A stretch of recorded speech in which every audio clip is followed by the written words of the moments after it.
Okay. All right, you remember it? Mm-hmm. Now, Mr. Piffles is going to attempt to find your card for you. Okay. You ready? Yeah. It may look like he's sleeping right now. He's not. He's in a zen-like trance. He's terribly good at magic, I hear. Yeah, he's in a zen-like trance. We're going to pass the cards above the dog's aura. One of the cards rises all the way up. We're all about turning a crappy situation into something positive. $250,000 of credit card debt. Still remember the day when no one turned up. Throw it in the garbage and start from scratch. I could give myself a chance, so I started something. I mean, I think that counts as from poop to gold. Hi guys, welcome back to From Poop to Gold. I'm Daniel Harmon, Chief Creative Officer at Harmon Brothers, and your host. And today, my guest is Piff the Magic Dragon. Good evening. Welcome, Piff. It's not really evening. It's not really evening. I was just going to say that. You beat me to it. Yes. Thank you so I much could for see it in coming your on. eyes. Well, first of all, we've got a couple of elephants in the room to address. Absolutely. One is, I didn't bring the dog, much to everyone's disappointment. I was pretty disappointed, but my kids will be incredibly disappointed. Turns out you actually wanted to talk to the dog, didn't you? And you brought me along just to ensure his arrival. It was our end. So Yes. instead we have this available at piffthemagicdragon.com and the dog's dead. I mean, that's what I'm trying to say. The dog's dead. He's no longer with us. And this one goes for how much? What? $30. $30. No, Mr. Piffles is asleep at the moment. He spends about 25 hours a day sleeping. Okay. He That's a is lot. 11 That's years like, old that's now. like more than a cat. Is he really 11 Yeah, years old? he's the OG. He's the only one. He's the original Piffles that Yeah. I got when I was in 2009. maybe? Original model, no 2.0. Correct. My gosh. And I got him That's when a he was lot. 2 years old because he's a rescue dog, Yeah. which is cheaper. Yeah, I heard about that. They're And literally so- giving them away. Where did you rescue him? Scotland, Dundee. In Scotland. Yeah. Wow. So But you're not from Scotland. no, I'm Yeah. from Las Vegas, which is where I've got this Las Vegas twang. Okay. We interview creators, entrepreneurs, marketers, and we're getting their stories of Who? kind of what Creators. marketers, Yeah. like in advertisers, Yeah. on entrepreneurs. So which one am I? I would say you're a creator, and an entrepreneur, and a marketer. Oh, all three. Which one would you say you are?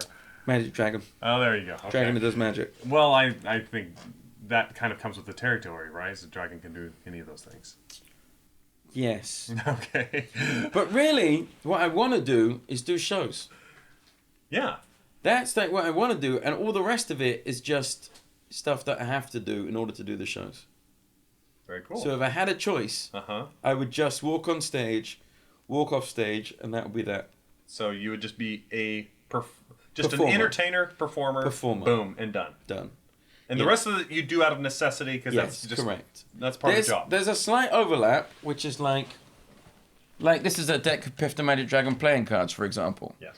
But that's that I get to, I can do magic tricks with these. Yes. So I thought, this is like a half and half.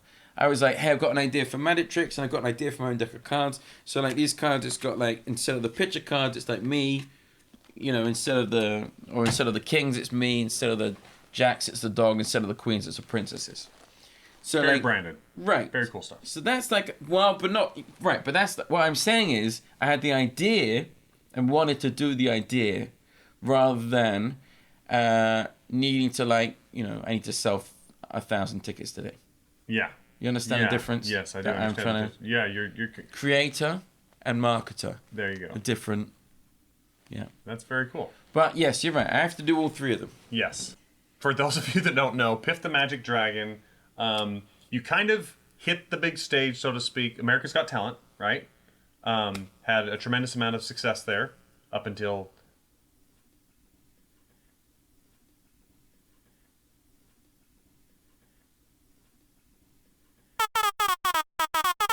I was a regular magician for many years. Mm-hmm.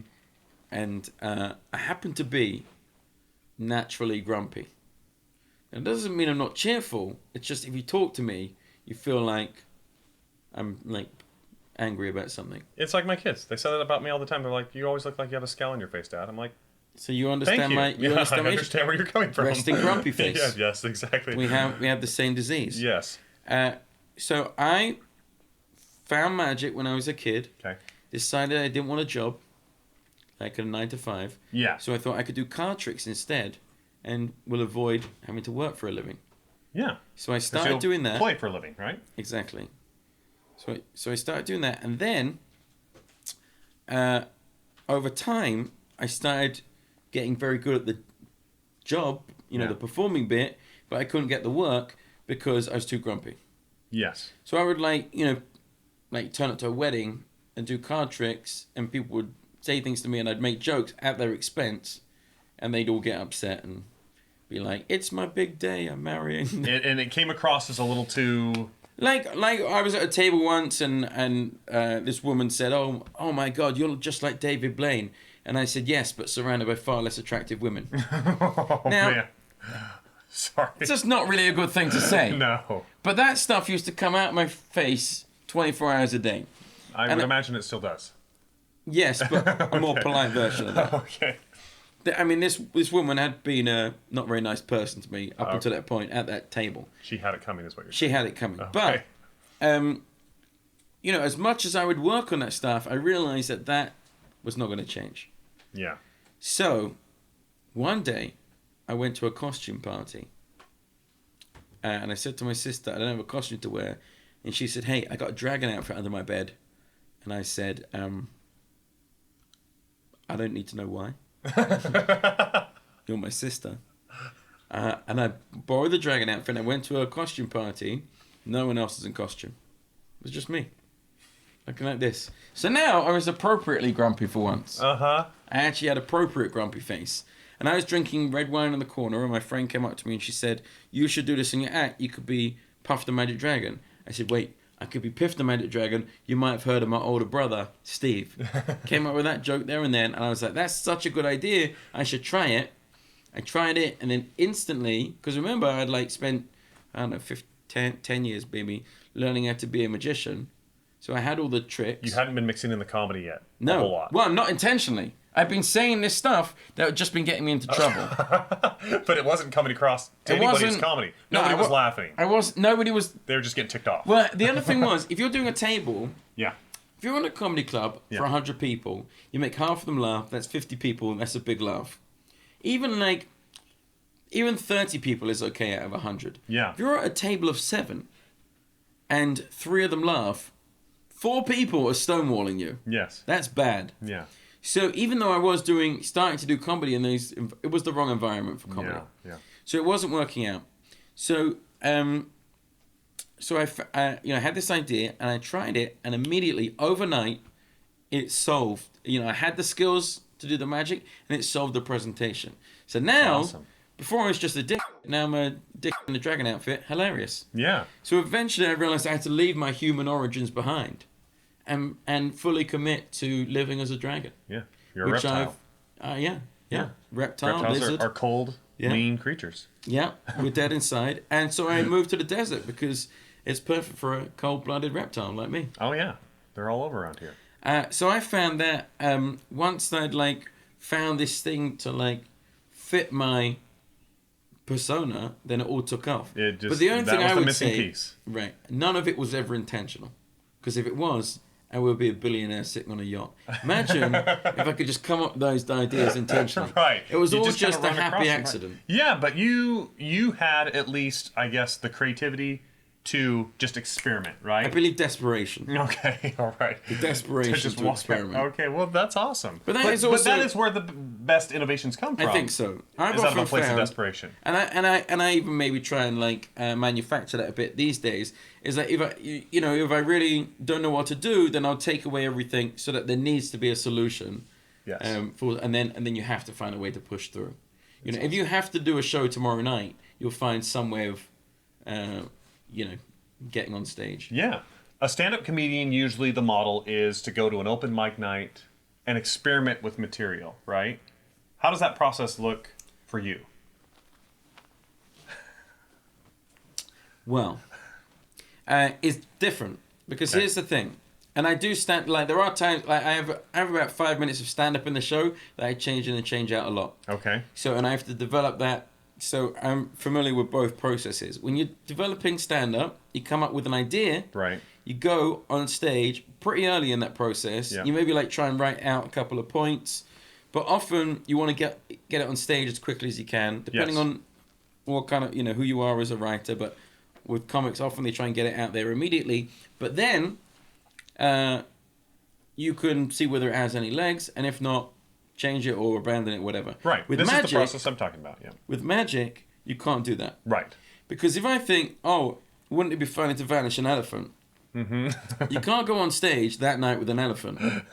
You have Let's to work try this out a out. way to make the elephant vanish. Yeah. And when I was, before I was a genuine mythical creature, I did a lot of consultancy for people where I would like help make up magic tricks for them. So I Yes. worked with the National Theatre in the UK, the guy called Heston Blumenthal, who's a super famous chef in the UK, and they would present these problems to me, and they say, well, we want to do this, and I would have to find a way to do it. And often they would, in all seriousness, look at me and say, well, can't we just isn't there some magic thing you can do? So like, we need to make a woman vanish from on stage, and I would be like, well, where are the trapdoors? Where are the wings? Where's Yes. this? And they would say, well, can't we just make her vanish somehow? It's like, no, none of magic is real. It's just all lies and bullshit Yeah. layered upon each other in such a way that you don't see that. Right. And It's all misdirection and that kind of stuff. yeah, but when you see it, it like people love it. It's like when you take a baby and you throw a baby in the air, the Yeah. baby laughs. Right. Because the baby thinks they're going to die and they don't know what to do with that reaction. So they end up laughing, and then you catch the baby and the baby's like, okay. Magic's a bit like that. It's like you have not, like, things are happening. I'm really glad to know what's going on in the baby's head now. That's what it is. That's a fact. You learned something today. It was worth it. Uh-huh. But it's the same thing with magic. You do something, people have no idea how to react, and so you sort of like, it's a disruption Yes. on their everyday experience. So that's like the benefit of doing magic. But the problem is that you have to do the impossible every 5 minutes. Yeah. So there's a big process at the beginning of magic, which can take anything from a day to a year or even longer. And there are tricks that I have the idea for, but I still don't have the method for. Okay. So once you have that method, then you can take it on stage. And, like, often you take it on stage and it just never goes anywhere because the audience don't connect to it. Right. Just like a joke. You might think of a joke, take it on stage, but at least with comedy you find out that night. That's right. Whereas with magic, you normally sink thousands of dollars into it. You have to perfect it first. Not really perfect it. You have to get it so it's presentable. Okay. Yeah. And Whereas often, part of getting it to a presentable point with comedy is actually putting it out there in front of people. actually, right? that's not even that true. Other magicians, they can perfect things and then bring them to stage because often they'll do something in silent. They'll do a silent piece to music or whatever. Yeah. But for me, because I, like you say, do a lot of comedy. Yeah. Then I only like get it presentable because then I want to still like give it that play to shape it in front of an audience. That's awesome. Like a joke. How often are these ideas coming to you for different I just had one. tricks? I just had one right now. Oh, there's another one. I've just said 7 while we were speaking. Okay. I don't know. Like, we probably like make like 3 or 4 good tricks a year. Okay. And that's like a 5 to 10 minute piece. Wow. Like we just did this thing on America's Got Talent, the Champions Edition. But you've got a lot more ideas than that. These are the number that you actually hone in and make a reality, like you said, where you're going to invest and spend the thousands of dollars figuring out the method. Yeah, but there aren't that many good ideas. Okay. Where I'm like, oh, that's a really good idea. You're just So one of the things that so you have a narrowing process. right, Uh-huh. this thing I did for that Champions thing, I did like this thing where the dog eats a ring. Yeah. And you can Google it. And then he lays an egg, and then the ring is in the egg. Yes. So that came like in tiny, small fragments. So if you're talking about ideas, like that came as like, wouldn't it be funny if I had a ring and I was trying to get the dog to lick it, and then I covered it in dog food, and the dog ate the whole thing. So that's like the seed of the idea. But then it's like, well, how does the ring come back? And eventually there's a trick where you have a bag, and you show it empty in many ways, and then an egg appears in it. So then it became, well, what if the dog laid an egg using that trick? Yeah, it's fun. Then it was like, well, that trick looks like a magic trick. So it was like, well, what if we remade that trick with a doggy poop bag? Yeah. And then finally, it was like, well, how do we make the ring, come out of the egg? So like that, and that took 2 years. So Wow. it's difficult when you say like you have more idea. Sometimes it's about like bringing in different ideas from all over the place. Sometimes it's about or the idea isn't a fully formed idea. It's like it's just a small moment, but that's not enough to build a trick around it. Right. That's cool. That's a really fun process. Do you mind if I ask you some marketing questions now? No. So you had Wait, America's... hang on, I've got to get back to my podcast post. So America's Got Talent. You had a good run there. Obviously, you blew up. Social media exploded. You had some 100 million views right now over that. Well, it's difficult to tell because of Facebook now. But you've got your YouTube. Many views. Yes. We've had more than enough. Right. Well, let me tell you something. I'm trying to listen to your question, but I'm not able to feign the interest. So let me tell you this thing about before I went on America's Got Talent, because I think it's going to tie nicely into what you're scrabbling around in the dark for. Okay. I moved to Las Vegas in November 2013 Okay. to do a show at the Cosmopolitan. Okay. And I was a small part of a much bigger show. Mm-hmm. And I signed a 10-year contract that I had to work 3 of those years. And then I could employ another dragon as like my older brother Steve or something. Okay. And so if I didn't want to, I could farm it out for 7 years. So I made a big decision to move my life to America and specifically Las Vegas after having like come over here many times and like gone, this is where I want to live now. So that was now I'm here. Day one, I walk into the rehearsals and I realize immediately that this is going to be a disaster because I'm just a small cog in a large machine, and the large machine is a shit show.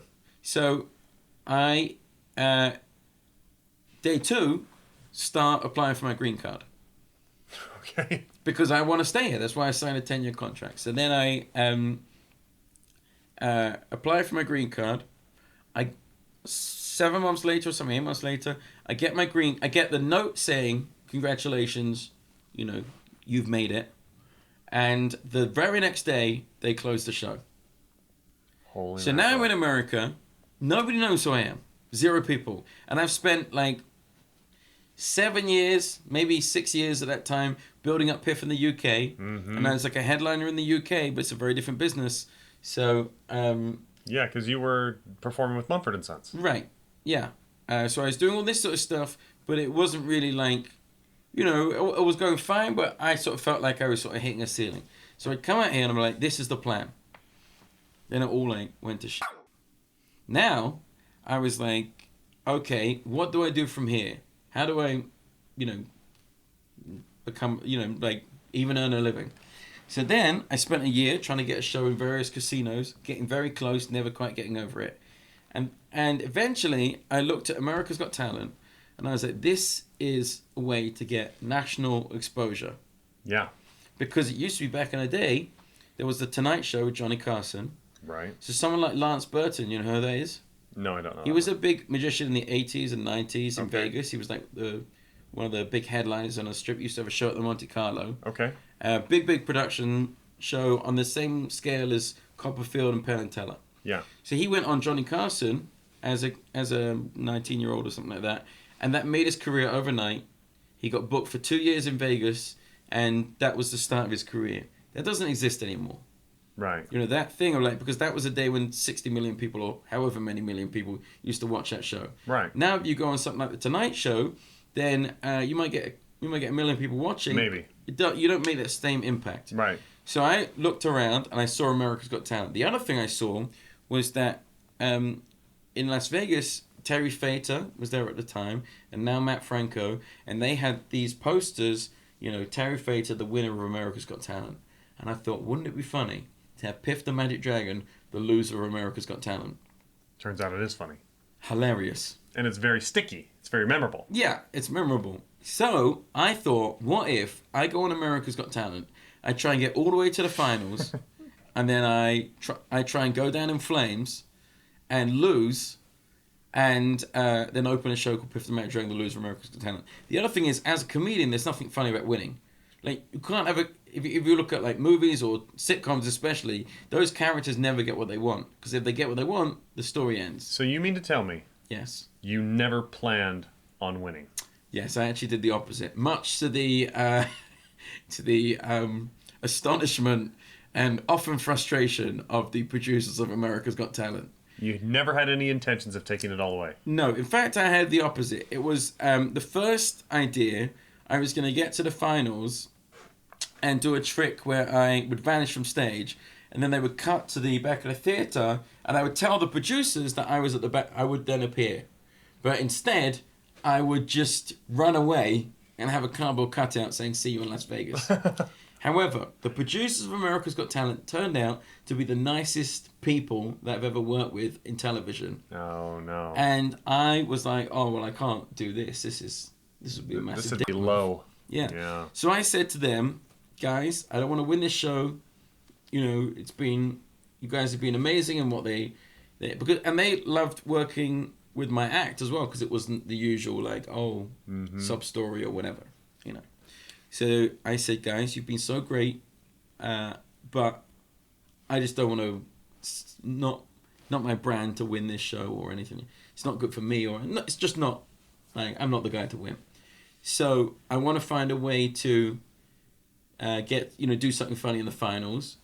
And they said, so I taught them through this idea, and they said, well, if you do that, you're going to upset all these people who have voted for you, because these people have supported you, and they could have supported anyone else, and you don't want to, like, throw that in their face. And I realized they were correct. It was 100% true. And I'd done this thing in the quarterfinals where we had a magic trick with Mr. Piffles, where he was in a box, and we said, here are 4 boxes. One of them is Mr. Piffles. You bring out Howie. We destroyed we destroyed 3 of the boxes, and then we opened up the box, and he was safe and sound. Spoiler alert, he was never in a box, because that would be insane. It's a chihuahua. And so you're not going to, like, put a live animal, like, 20 feet in the air and then start destroying all the other boxes. Yeah. But we remade the trick for America's Got Talent, and it ended up looking much better than it ever did. And in fact, it became almost too convincing, so it really looked like the dog was in the box. Yeah, it did. I've seen it. Yeah. And then the other thing was that originally and that was a bit from my show that I used to perform as Dog or No Dog, like Deal or No Deal. Yeah. Which is why I did it with Howie, but they wanted to rebrand it because they'd done a Deal or No Deal thing a couple of years ago. So they rebranded it as this Game of Thrones thing.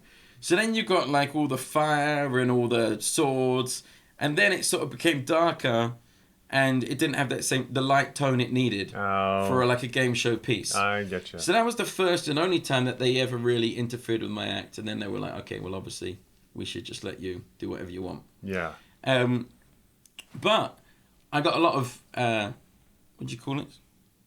Like when people, like, kick back or just push back. Like people, like, got all upset with me and started, like, they got angry, and, like, Heidi was angry about the dog being in the box, and I was like, oh my god, you're kidding me. Guys, it's a magic trick, guys. It's a magic trick. But then I thought, well, wait, I could shoot Piffles out of a cannon, and no one's going to vote for somebody who shoots a dog out of a cannon. So I did that, went down in flames. The next day flew back to Las Vegas and opened a show in the Flamingo 2 weeks later. And billboards everywhere. Loser. Now, if you're driving through Las Vegas, billboards everywhere. Piff the Magic Dragon, the loser of America's Got Talent. Yeah, it's brilliant. It's awesome. So that's something I intentionally did. And then all of the other stuff, like the Facebook thing, it's like, by being on a platform like America's Got Talent, and by thinking about, like, the story I could tell on that platform, and the tricks we could do and all of that sort of then got the following second. Yeah. That's so does amazing. that help you answer the question that you were clutching at like a small straw? Yes, it does, actually. It answers more than one question. What a nice dragon. What a nice alpha dragon. My question on your marketing prowess, which you've demonstrated very clearly, but also on your moment in your life where you've taken something from poop to gold, where you've gone from a crappy situation and turned it into something spectacular. The green card. You talked about the whole green card story. Well, here's something that happened to me early on. Let me tell you a story that happened early on. So once upon a time, there was a show in Blackpool, which is They say it's like the Las Vegas of England, which is very misleading because it's quite a shithole. Anyway, there was a show that I wanted to do in Blackpool, and I really wanted to do it, and I like pursued the guy who was booking it, like made a big effort to do it, and it didn't happen. Okay. He said to me, "No, I'm not booking you," and I was super disappointed. Then a couple months later, I got a gig in Australia, doing like 2 weeks or something. Yeah. Doing my show for 2 weeks, and I wouldn't have been able to do that gig in Australia if I'd have got the Blackpool thing. And I was like, hey, maybe I shouldn't worry about the ups and downs of the daily thing, because in the big picture, who knows? Yeah, that's right. And there's that Chinese, the Chinese proverb, there's an old man. Okay. Don't know why he's old. Don't know why he's a man. But he's old and he's a man. Lives in China. In the story. So, one day, he runs a farm. One day, his horse, I don't know why he's got a horse when he runs a farm, but anyway, this horse runs off into the woods. And his next door neighbor comes up to him and says, "Oh, that's terrible that your horse just ran off." And he says, "Well, maybe it's good, maybe it's bad, who knows." The next day, the horse comes back with a bunch of new friends. Like 20 other horses, let's say. And the villager is like, "Oh my God, the horse came back with all these new horses. Yeah. Now you're rich. You got 21 horses." Yeah. The guy's like, "Well, good or bad, who knows?" The next day, this all happened in a week. The next day, the son, remember, he had a son, is training the new horses. He falls off a horse, breaks his leg, can't work anymore. The villager's like, "Oh, it's terrible. Your son just broke his leg or neck or whatever."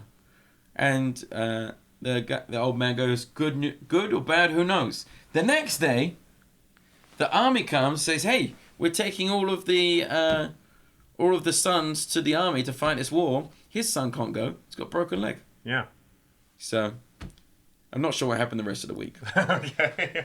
Given how But it do went, we need Friday, to know? Saturday, and Sunday was not going to be good. Yeah, it was not going to be But good. and that's what there's a ton of wisdom in that. That's what I've learned over there. Yes, there is. You don't have to explain there's wisdom. Oh my. God. No. Hey, should we finish it with the magic trick? Yes, absolutely. That would be amazing. All right. It's also dubstep. Mr. Piffles is going to do a magic trick. Let's see what's in here. Here we go. I need a pen. Oh, there's a pen. That was surprisingly effective. And you can have these playing cards Oh, thank you. for a very reasonable price. $13. No, you can have them in exchange for the book. Okay. Now, these playing cards, as I said, have got pictures of... What are you looking at? Can you sense evil? These have got... instead of clubs, we've got puppy feet. Okay. Instead of hearts, we've got flowers. Gotcha. Diamonds. Didn't have anything else for that. And instead of spades, we've got flames. Okay. So you can choose any one of these cards, any one you like. That's it. And then there's a little... Get rid of that magic trick there. That's for you for later. Any one of those. That's the deck bit. This is Okay. like some toast and some cheese and some ham. I'm going to pick from one of You these want at to make random. a sandwich. That's it. You don't have to explain the random bit. And am I supposed to show you the card or not? That's my real No. question. Okay. Write your name on the front of the playing card. Okay. So Mr. I don't even have to remember. I just have to write my name on it, right? God, this is a lost cause. You ready? I'm ready. Thank you so much. Anywhere back in the deck. It doesn't matter. If it mattered, I wouldn't give you the choice, all right? Always remember that in magic. We're gonna show the card here so everybody gets to see it. Okay. All right, you remember it? Mm-hmm. Now, Mr. Piffles is going to attempt to find your card for you. Okay. You ready? Yeah. It may look like he's sleeping right now. He's not. He's in a zen-like trance. He's terribly good at magic, I hear. Yeah, he's in a zen-like trance. We're going to pass the cards above the dog's aura. One of the cards rises all the way up. Did you write on it? I did write on it. Not on that one, though. Can we edit this? Can we just cut this? You've ruined this. All right, No. take the card. Okay. You're gonna take it. You're gonna hold it on the dog's head. Okay. That's it. You're gonna rub it on the little dog's head. Come on, rub the card. That's it. Take a look. Oh, my gosh. Ladies and gentlemen, the Three of Flames. Very well done. Very well done. What do you want me to say? God. Is there a better... Piff the Magic Dragon. Very well done. Let's get it on the resume. Remember to subscribe, like, comment, share, all that good stuff. If you have interest in the book, HarmonBrothersBook.com, PiffTheMagicDragon.com, and it's been a lot of fun. Okay, thanks, guys. We'll see you on the next one.